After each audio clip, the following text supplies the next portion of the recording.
म्हणजे कसं म्हणता येईल की बाबा आपण हे जातीचं राजकारण करतोय. ह्या भागाला जातीचं असं लवलेशी नाही.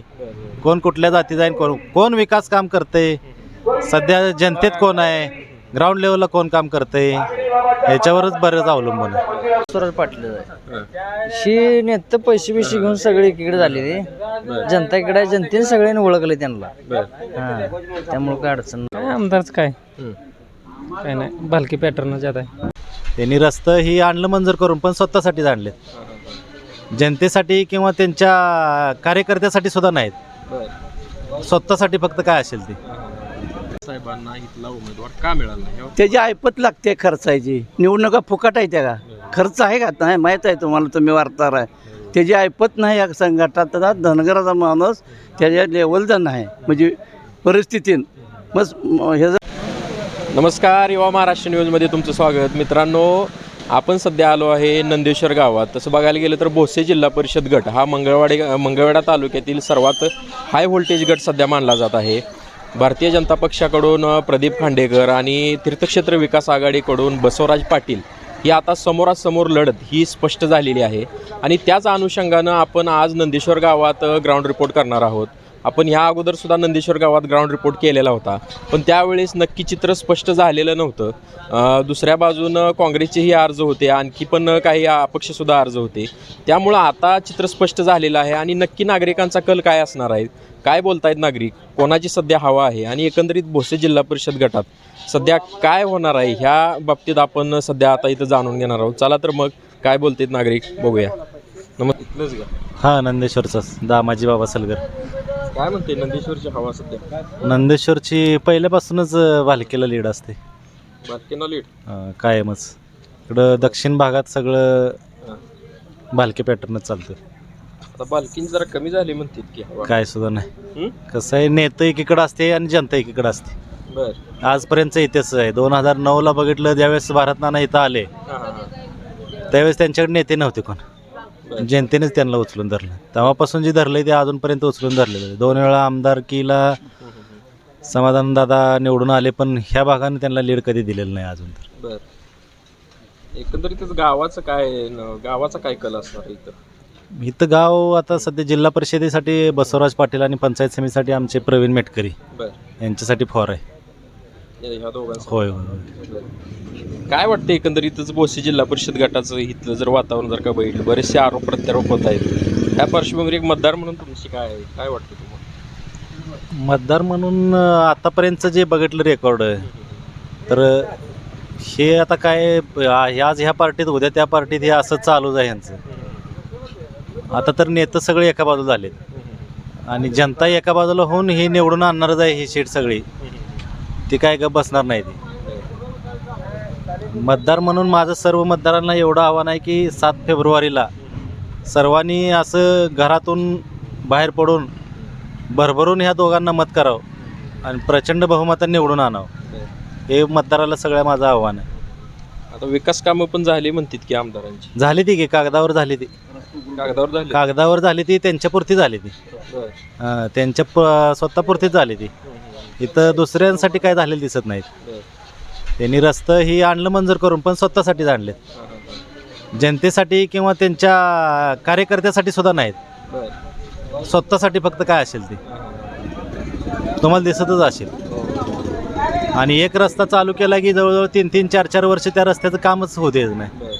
आता ही एक इलेक्शन, दुसरी इलेक्शन, तिसरी इलेक्शन, असं थोडं माणूस तर इलेक्शन आली की थोडं बाबा काम चालू आहे असं दाखवायचं, पुन्हा संपली की झालं. पुन्हा ह्या भागाने मला काही मतदान दिलं, यांना बघतो दाखवतो, असं यांच्या या कामातनं त्यांची नीती चालू आहे. भोसे जिल्हा परिषद गटातल्या जातीय समीकरणाबद्दल तुम्हाला काय वाटतं? काय नाही, जाती आजपर्यंत तर पाठीमागचा इतिहास बघितला तर जातीवर मतदानच झालेलं नाही. पाठीमागच्या वेळेचा बघितलं तर 2 मराठा समाजाचे उमेदवार होते आणि 1 धनगर समाजाचा उमेदवार होता. तरी सगळ्यांनी मराठा समाजाच्या उमेदवारालाच निवडून दिलं. 2 मराठा समाजाचे असून सुद्धा त्यांच्यात सुद्धा मत विभागणी झाली नाही. म्हणजे कसं म्हणता येईल की बाबा आपण हे जातीचं राजकारण करतोय. ह्या भागाला जातीचं असं लवलेशी नाही. कोण कुठल्या जातीचा आहे, कोण विकास काम करतंय, सध्या जनतेत कोण आहे, ग्राउंड लेवलला कोण काम करतंय, ह्याच्यावरच बरंच अवलंबून आहे. काय वाटतं ह्या दोन उमेदवारांपैकी कोण आहे ग्राउंड लेवलला? भगीरथ बालके त्यांच्या थ्रू आपले बसवराज पाटील त्यांच्या भोसे जिल्हा परिषद आणि भोसे पंचायत समिती गटामध्ये आतापर्यंत जे वातावरण चाललेलं आहे, आदरणीय भारतनाना भालके असतील, आदरणीय मेटकर गुरुजी असतील,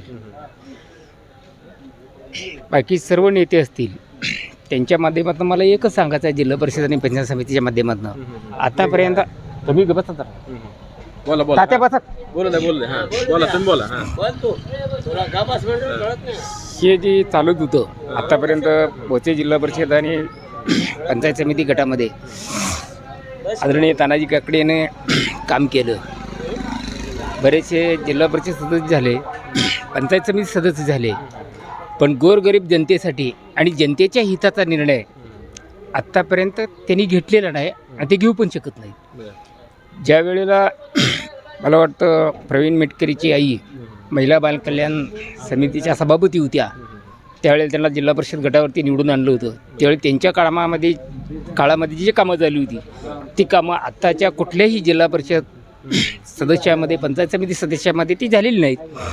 आणि ह्या माध्यमातून भोसे जिल्हा परिषद गटामध्ये बसवराज पाटील आणि ज्ञानेश्वर मेटकरी यांनाच मतदान द्यावं. मी बाळकृष्ण महाराजांच्या आणि कोंडीराम महाराजांच्या नगरीमधनं एकच सांगतो, तुमचा विकास आणि विकासच करायचा असेल तर आदरणीय ज्ञानेश्वर मेटकरी, आदरणीय बसवराजजी पाटील यांच्या पाठीमागं आपण उभं राहावं अशी आई तुळजाभवानीच्या चरणी प्रार्थना करतो. आणि काय नाव? लोहार अण्णासाहेब लोहार. बर कसं आहे वातावरण ते नंदेश्वर? वातावरण चांगलं आहे. कुणाला? बसवराज पाटील आणि प्रवीण मेटकरी. बसवराज पाटील कशावरून? बसवराज पाटील काय त्यांचं काम चांगलं आहे, कारखान्याला संचालक आहे, ते गोरगरीब जनतेचा नेता आहे. गोरगरिबांचा नेता आहे. हम्म. मग तिथं जास्त फेवरमध्ये बोलते आमदारांच्या जास्त इथं काय गावात. आमदारच काय हम्म. काय नाही, भालकी पॅटर्न जात आहे. हलकी पॅटर्न चालली. विकास कामं पण झाली म्हणते, निधी भरपूर आणलाय. कशाच्या विषयात का विकास काम हो? हां काय नाही. काय नाही. नमस्कार. कसं आहे वातावरण गावचं? वातावरण एक नंबर आहे. काय ना, नेते एकीकडे झाले तर जनता एकीकडे आहे, बर त्याचा काही विषय नाही. एकीकडे जनता एकीकडे. नेते एकीकडे आहे. हां, हां. जनतेने सगळ्या ठरवलंय बर बसवराज पाटील आणि प्रवीण मेटकरी. बर कशावरून बसवराज पाटील? 100% बसवराज पाटील आहे. हां शी नेते पैसे बिशे घेऊन सगळे एकीकडे झाले, ते जनता इकडे आहे, जनतेने सगळ्यांनी ओळखले त्यांना. बर हां, त्यामुळे काय अडचण नाही. आता विषय कसा आहे, इथल्या जातीय समीकरणाबद्दल तुम्हाला काय वाटतं? जातीच का आता 14,000 धनगर समाज हे आहे. बर म्हणजे ह्या भोसे गणात.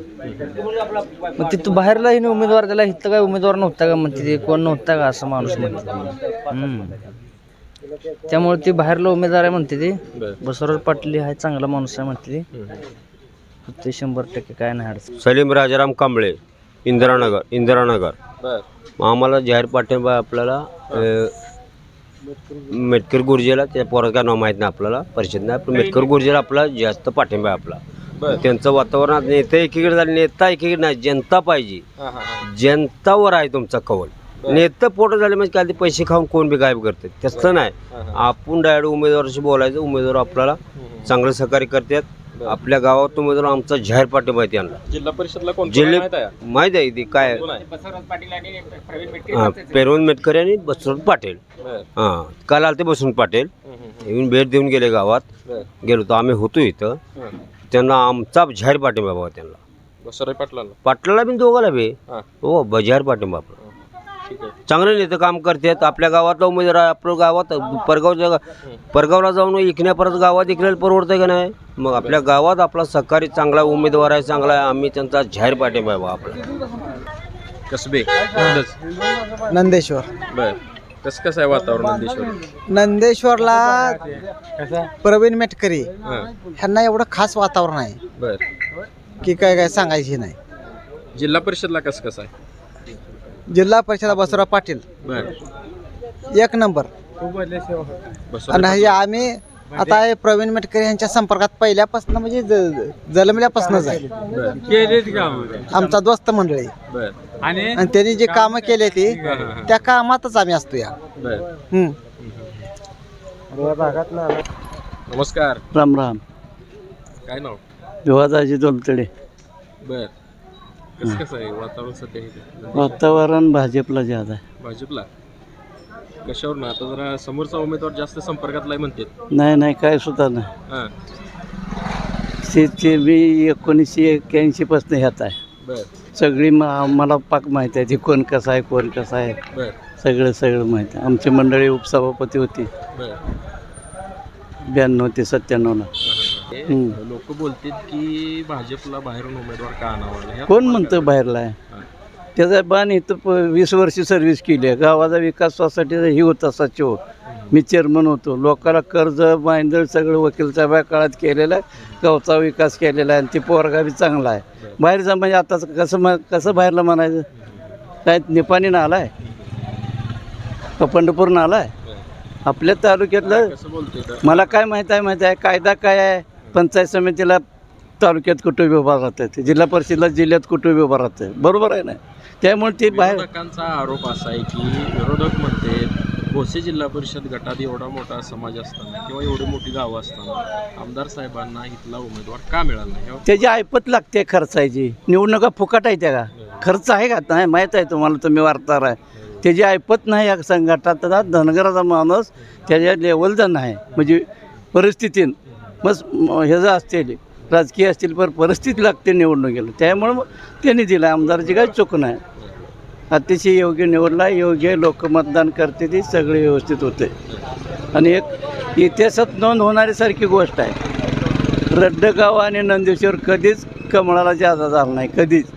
जशा निवडणूक आहेत तशा ह्या खेपण लीड मिळते दोन्ही. विधानसभेला हे कमळ महाग होतं. रेड्ड्यात बी नेतं बी इथं महाग होतं. 800-900 मतांन महाग होते. भगीरथ बालके पुढं होतं. अवताळे महाग होता. आता ते काय राहिलेलं नाही. बाहेरचा नाही त्या उमेदवाराचा काय नाही. कायदाच तसा आहे कुठं उभा राहता येतं. त्यामुळे बाहेरचा कसा म्हणतोय? बाहेरच्या म्हणणारा सुद्धा त्याची ती शरम वाटली पाहिजे बाहेरचा म्हणायचं. आता मला एक सांगायचं आहे. आता नंदीश्वरात बारका डॉक्टर आहे बरोबर. त्याच्यानं आपला जर होईना तर दुसरा आपण मंगायला जातोय नाही. तेव्हा काय होतंय? बाहेरला म्हणायचं ते म्हणतोय डॉक्टर. हां ठीक आहे धन्यवाद. नमस्कार. नमस्ते.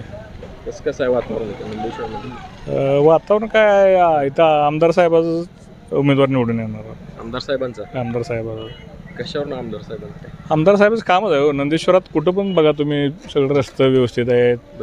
मध्येही इथला समोरचा रस्ता त्यांच्या पदरच्या पैशाने टाकून दिला इथला रस्ता आमदार साहेबांनी. आणि प्रदीप खांडेकरचं या गावाशी संपर्क म्हणजे प्रत्येक गोष्टीत खांडेकर साहेब या ठिकाणी येतात. प्रत्येक कार्यक्रमात असतात आणि सभापती असताना पण त्यांची भरपूर कामं आहेत. त्यामुळे प्रदीप खांडेकर चांगल्या मतानं नंदेश्वरमध्ये निवडून येणार. ठीक आहे. नमस्कार. नमस्कार. नामदेव पांडुरंग जानकर, मुक्काम पोस्ट नंदेश्वर. तर ह्या भागात जर सांगायचं झालं तर पूर्ण रस्ता कुठल्याही रोडनं गेलं तर रस्ता केलेला आहे. पाणी आणलेलं आहे. आमदार साहेबाचं काम भरपूर आहे. आणि प्रदीप खांडेकर माणूस असा आहे की गोर गरीब कोणीही जर गेला तर 12 तास पंचायत समितीमध्ये तो काम करत असतो. त्याच्यामुळं प्रदीप खांडेकरच जास्तीत जास्त मतानं ह्या नंदेश्वरला तो आघाडीवर जाईल. प्रदीप खांडेकर आघाडीवर जाते. 1 नंबरनं आघाडीवर जाणार. बरं आता स्थानिक विरुद्ध उपरा ह्याच्यावर तुम्ही कसं बघता? स्थानिकचा काय विषयच नाही ना. पार्टी तो पार्टी आहे. स्थानिक बिनिक असलं काही नसतं. स्थानिकचा उमेदवार नाही किंवा दुसरा आहे. आतापर्यंत किती तर उमेदवार बाहेरच या जिल्हा परिषदला निवडून दिले. तर आमदार साहेबांवर आरोप होतोय की एवढ्या मोठ्या जिल्हा परिषद गटात आमदार साहेबांना इथं उमेदवार का मिळाला नाही बाहेरून आणायला? आमदार बाहेरून आणायचं काय इथला कोण उमेदवार तयार होईनामुळंच त्याला आलाय. तो आम्ही सगळ्यांनी गटातल्या 16 गावं गटात आहेत. 16 गावच्या गटातल्या प्रमुख पार्टीच्या नेत्यांनी त्याचं नाव सुचवलेलं आहे. तो आलेला नाही म्हणाल. मी स्वतः त्यांचं नाव सुचवलेलं आहे. मी माझी जिल्हा परिषद सदस्य आहे. 1 टर्म 2 टर्म पडलेलो आहे. पण मी स्वतः इच्छुक नसल्यामुळं त्यांचं नाव सुचवलं आहे. आणि ती काही मनानं आलेलं नाही. पूर्ण 16 गावातले नेते मंडळींनी त्यांचं नाव सुचवलं आहे.